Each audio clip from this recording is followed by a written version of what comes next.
Assalamualaikum warahmatullahi wabarakatuh. Bismillahirrahmanirrahim. Alhamdulillahirabbil alamin. Allahumma shalli ala sayyidina Muhammadin al-Fatih lima ughliqa wal khatim sabaq nasiril haqqi bil haqq walati ila siratikal mustaqim. Wa ala alihi haqqa qadri wa miqdaril azim. Rabbi shrah li sadri wa yassir li amri wahlul 'uqdatam min lisani yafqahu qawli. Amin ya rabbal alamin.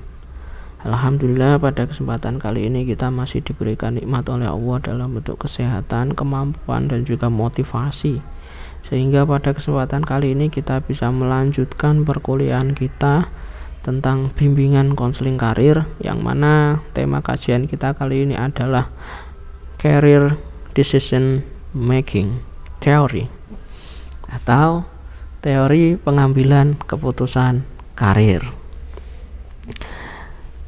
Career Decision Making Theory atau pengambilan keputusan karir, ya, teori pengambilan keputusan karir, ya, pengertiannya adalah yang pertama kita harus mengkaji dulu apa itu karir, ya. Mungkin kalian sudah pernah mengkaji ini pada pertemuan awal perkuliahan, ya. Kita ulangi lagi, ya, kita ingatkan lagi, ya, apa itu karir. Karir adalah bagian hidup yang berpengaruh pada kebahagiaan hidup manusia secara keseluruhan.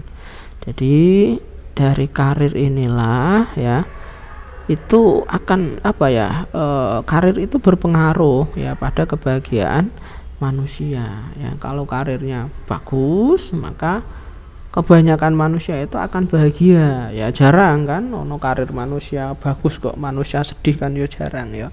Mesti kan karirnya bagus, ya orangnya bahagia, ya, karena karir ini berpengaruh terhadap kebahagiaan hidup manusia. Oleh karenanya, ketepatan memilih serta menentukan keputusan karir menjadi titik penting dalam perjalanan hidup manusia. Jadi memilih, memutuskan sebuah karir, ya, itu menjadi titik penting, karena dari karir inilah manusia akan memperoleh kebahagiaan. Ya, pembuatan keputusan karir atau decision making, ya, menggambarkan proses melalui serangkaian kegiatan yang dipilih sebagai penyelesaian suatu masalah tertentu. Jadi pengambilan keputusan ini, ya, didasarkan pada penyelesaian masalah terhadap masalah-masalah karir individu atau seseorang.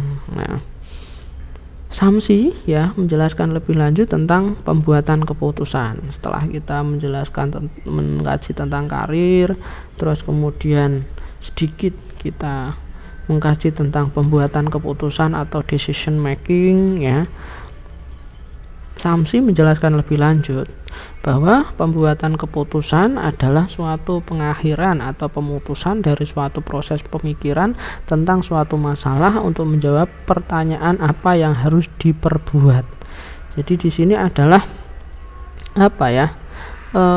pengakhiran atau pemutusan dari proses pemikiran. Jadi kita mikirnya wis bar, sudah selesai, sudah berakhir, sudah diputuskan. Nah, itulah yang disebut sebagai pembuat keputusan, ya. Kita pikiran tentang masalah sudah selesai, sudah berakhir, ya, itu yang namanya pembuatan keputusan, ya.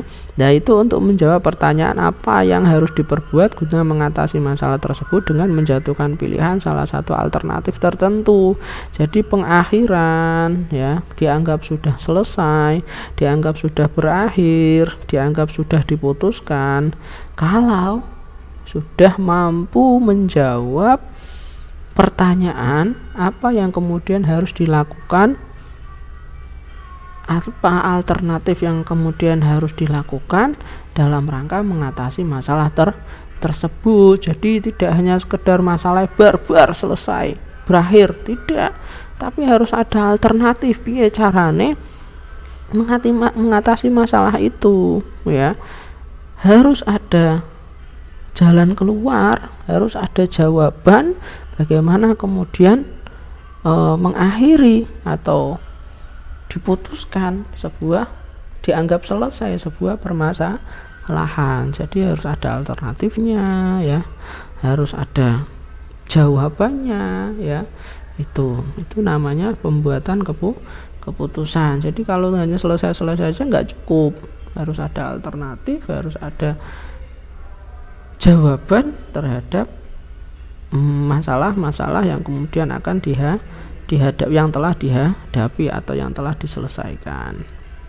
Ya, selanjutnya pembuatan keputusan dalam karir merupakan suatu tindakan untuk dapat memutuskan atau menjatuhkan pada pilihan suatu pilihan karir dari berbagai macam pilihan karir yang ada. Sedangkan pembuatan keputusan karir atau career decision making ini kita sudah memutuskan, kita sudah menjatuhkan pilihan pada suatu karir tertentu dari berbagai macam karir-karir yang telah ada. Misalnya nanti mau jadi apa, kan pilihannya banyak ya, ada jadi dokter, jadi astronot, jadi pegawai bank, kemudian ada jadi akuntan, ada jadi macam-macam, itu ada jadi guru, ada jadi dosen, ya itu macam-macam. Nah, kita kalau kemudian kita sudah menjatuhkan pada pilihan suatu pilihan karir, misalnya kalian jadi guru BK misalnya, nah itu berarti kalian sudah mampu membuat keputusan karir, ya. Nah, yang selanjutnya keputusan karir remaja, ya, karena memang kita nanti dalam rangka melaksanakan tugas, ya, bimbingan dan konseling itu segmentasinya atau konselingnya adalah remaja, ya, maka kita perlu tahu, ya, keputusan karir remaja itu seperti apa. Ya, keputusan karir remaja adalah pilihan suatu karir yang dilakukan remaja yang menempuh sekolah menengah di usia 15 sampai 20 tahun, ya. Ini setingkat SMP SMA, ya.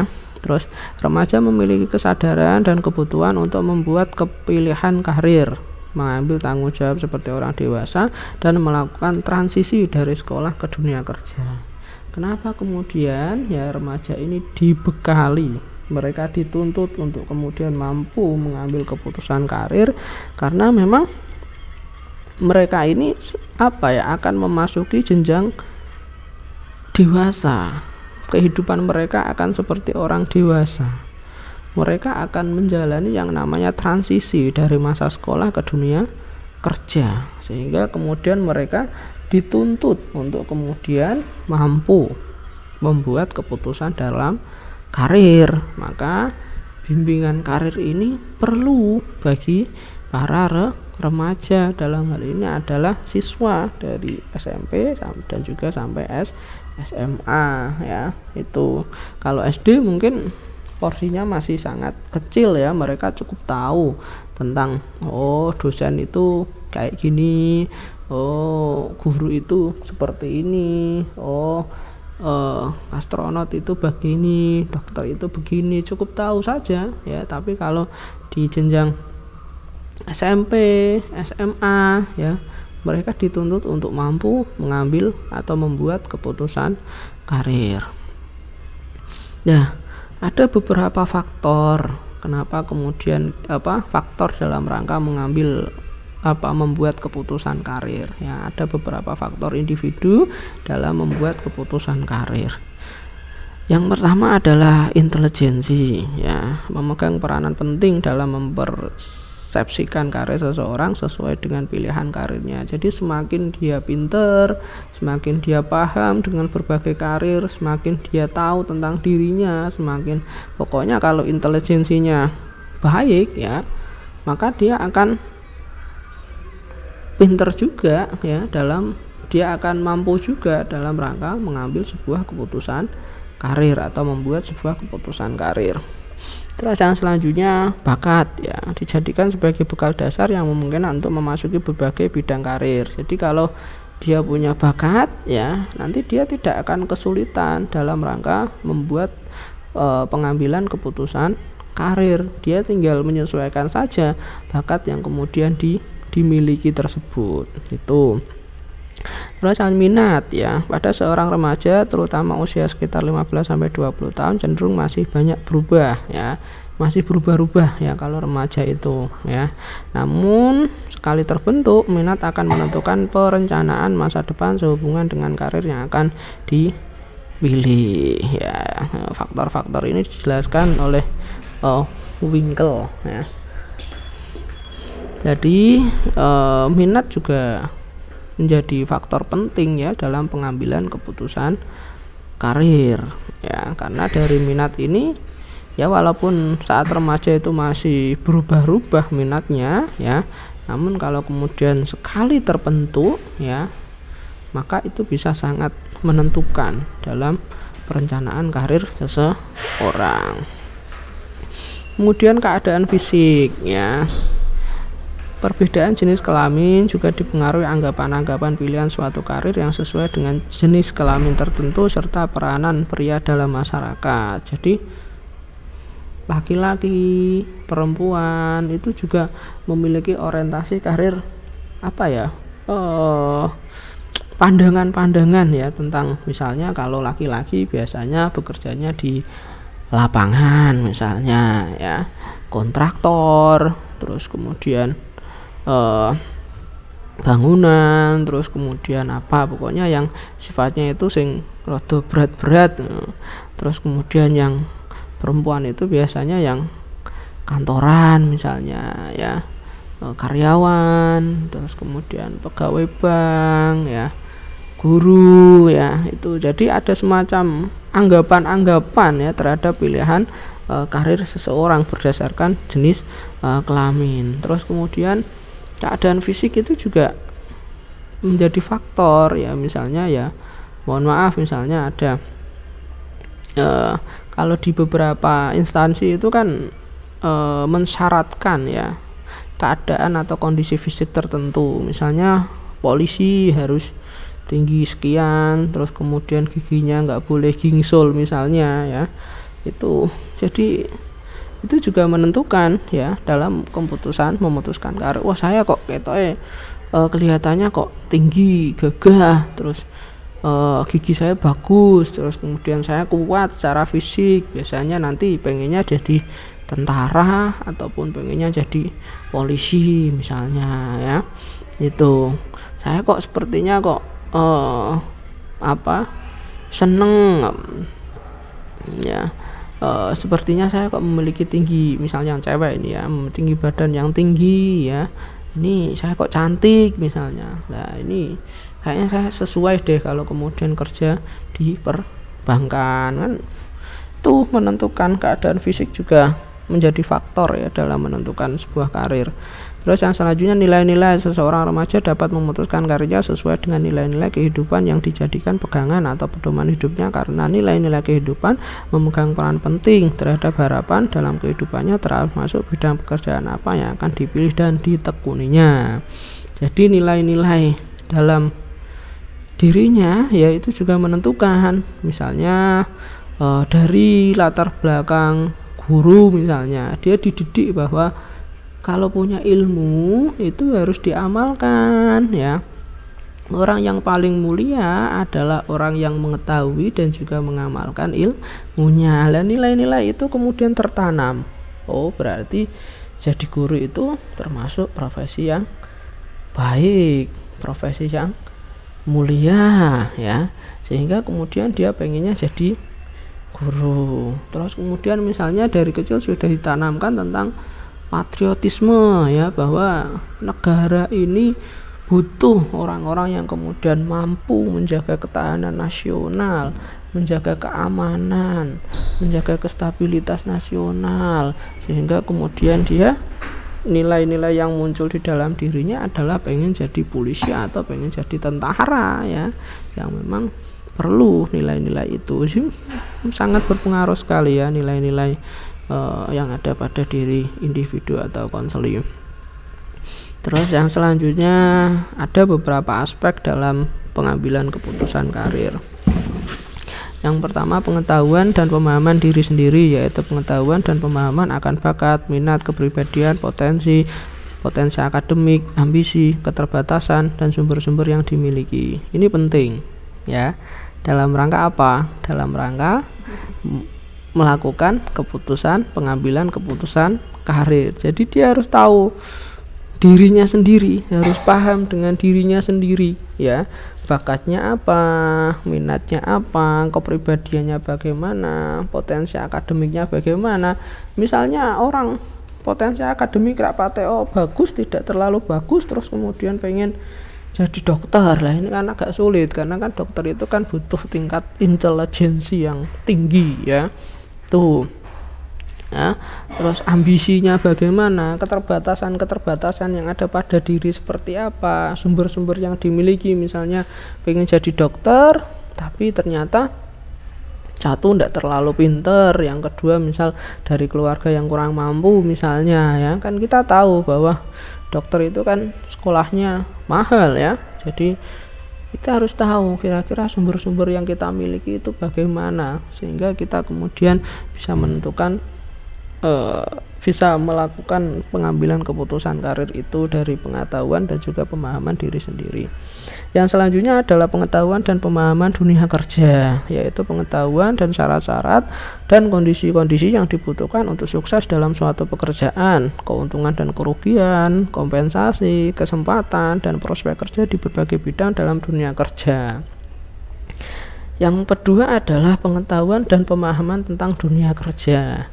Misalnya kita pengen jadi guru BK, kita harus paham tugas guru BK itu nanti seperti apa. Misalnya melakukan konseling ya, terus kemudian keuntungan kerugiannya bagaimana, terus kesempatan untuk menjadi seorang guru BK itu bagaimana, kira-kira peluangnya bagaimana, kan seperti itu.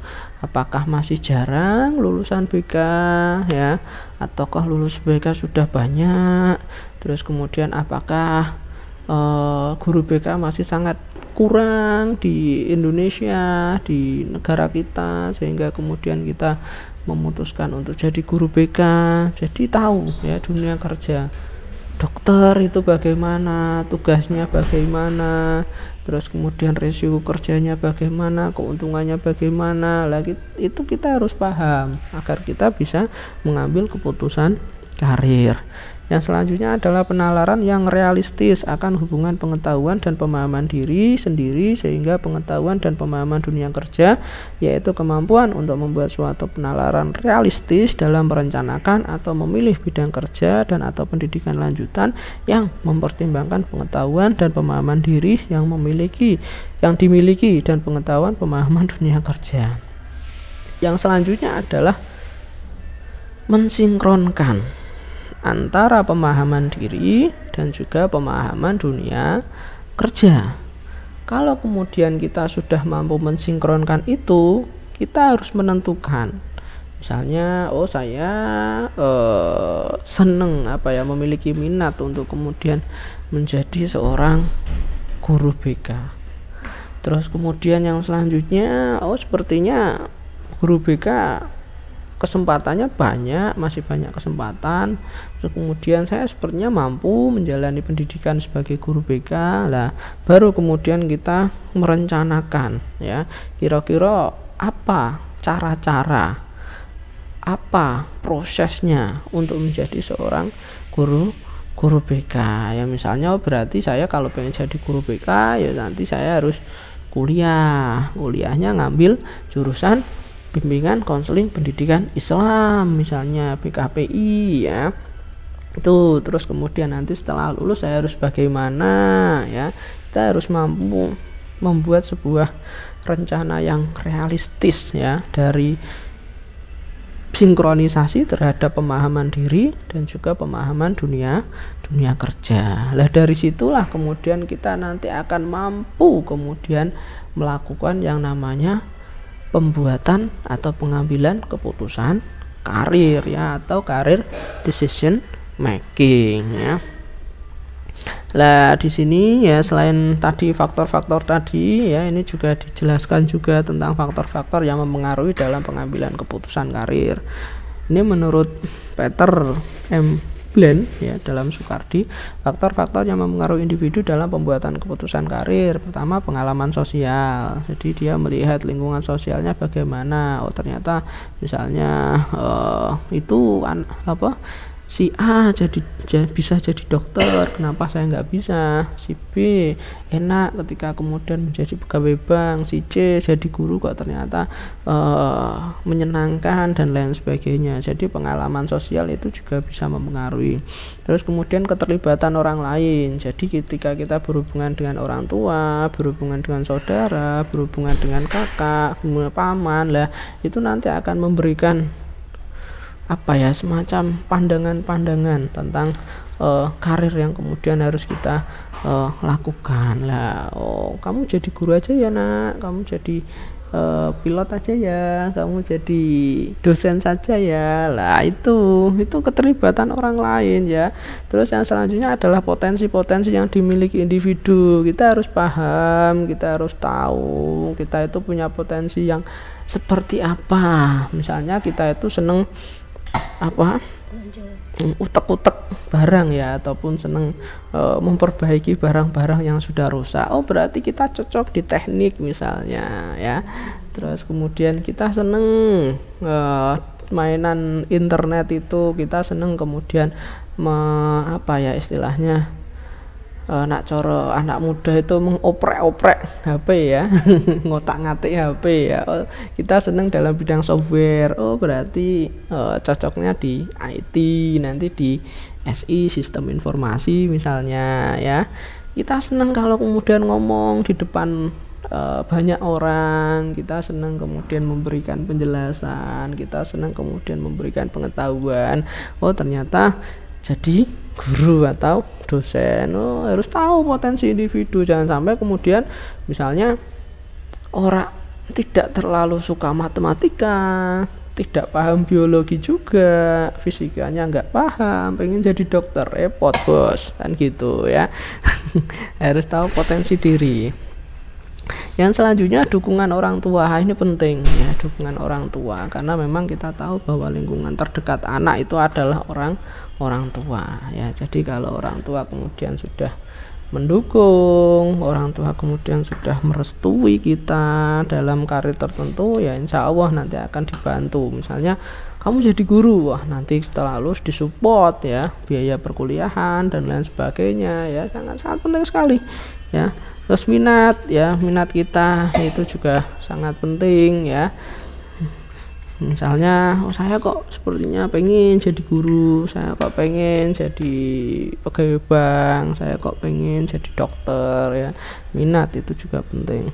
Terus pengetahuan tentang dunia kerja, jadi harus tahu ya, jadi dokter itu konsekuensinya apa. Tentunya dia harus sering berhubungan dengan orang sakit, dia harus sering melihat darah misalnya ya. Kan ada orang yang kalau ngelihat darah itu ketakutan gitu, fobia lah bahasanya dengan darah. Nggak cocok bekerja di tenaga kesehatan, nggak cocok jadi dokter, nggak cocok jadi perawat kan gitu. Terus kemudian nanti sering melihat istilahnya kan, kalau orang sakit kan kadang ada yang sembuh, kadang ada yang meninggal kan gitu. Jadi ya kita harus membiasakan diri, jangan sampai terus kemudian kita jadi tenaga kesehatan kita takut sama orang yang meninggal. Aduh, ini repot ini bos ya. Jadi kita harus tahu ya dunia kerja peluangnya bagaimana, itu juga perlu ya. Misalnya pengen jadi dokter, sekarang dokter sudah banyak, mau buat praktek juga kayaknya sudah banyak dokter lah, itu kita harus paham tentang itu ya. Pengen jadi guru BK, kira-kira peluangnya bagaimana, kita harus tahu ya. Terus pertimbangan pilihan karir ya, kita harus memiliki pertimbangan ya dalam menentukan sebuah keputusan karir. Dari mana? Dari pengetahuan tentang pemahaman tentang diri dan juga pemahaman tentang lingkungan kerja, itu disinkronkan sehingga kemudian nanti kita akan realistis dalam rangka mengambil sebuah keputusan karir. Terus kemudian keterampilan dalam pembuatan keputusan karir ya. Jadi setiap orang memiliki keterampilan masing-masing. Ada yang cepat dalam rangka membuat keputusan karir, ada yang bingung, ada yang kesulitan. Nah, ini juga menjadi faktor. Sekarang menurut Winkel ya dan Hastuti, ada beberapa faktor yang mempengaruhi seseorang individu dalam keputusan karir, antara lain nilai-nilai kehidupan ya, tadi sudah kita singgung ya. Kalau kemudian biasanya dia di rumah itu menerima nilai-nilai bahwa seorang guru adalah tugas yang mulia ya, tidak ada yang lebih mulia kecuali orang-orang yang berilmu dan mengajarkannya, maka ya nanti dia akan menjadi guru. Terus misalnya di lingkungannya itu kok tidak ada yang lebih mulia, kalau kemudian kita bisa menolong orang lain dari kesakitan yang kemudian dialami, ya nanti biasanya jadi dokter.